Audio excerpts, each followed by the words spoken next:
All right, so the Sharks lost their second game in a row, this time to the Pittsburgh Penguins, a team that they lost to previously in this season, but this time it was in overtime by a final score of 2-1.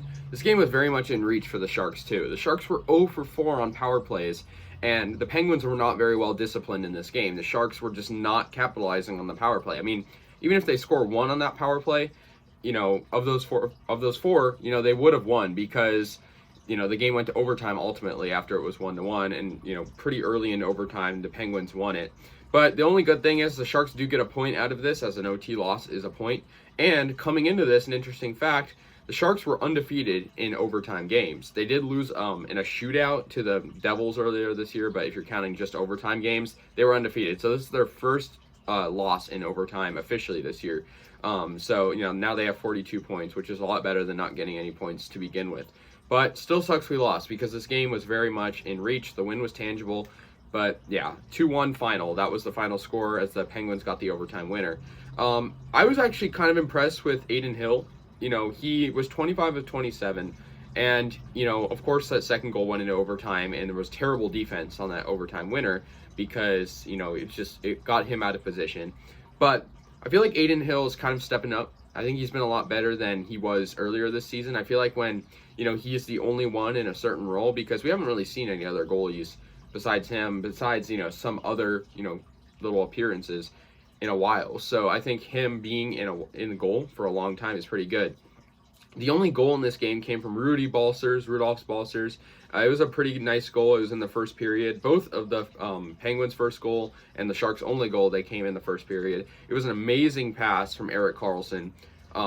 There probably was a little bit of luck involved, but it was probably one of the best passes I've seen this year for an assist. And Timo also got the assist as well on that goal. But yeah, Rudolf Balcers got the only goal. And it was a great goal, right, by all means. Jake Guentzel and Chris Letang got the 2 goals for the Penguins, and that's kind of how they won. And the penalty kill for Pittsburgh is like the best in the league, right? So, I mean, I guess I'll cut the Sharks a little bit of slack on that, but I feel like if you have 4 power plays, you got to score on at least one of them, or at least 2 of them. I mean, I'm being generous with saying 1. You got to score some way or another.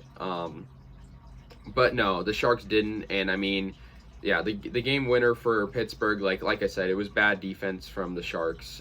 It was Jake Guentzel got that game winner, and the first goal came from Chris Letang, which was also a pretty good goal. But like I said, Pittsburgh's a pretty good team. They're not much better than us in terms of like record and wins and losses, not much points they are, but we lost them last, a couple weeks ago, and we should have beat them today. And I think it was unfortunate we lost. For the Penguins, they had Luis Domingue in net. He was really strong, 40 for 41. I mean, when you survive 4 power plays, that's a good performance. So I got to give him credit. 40 for 41, that's very impressive from that goaltender. And like I said, he had to go through 4 penalties, 4 power plays, 8 minutes of power play time, essentially.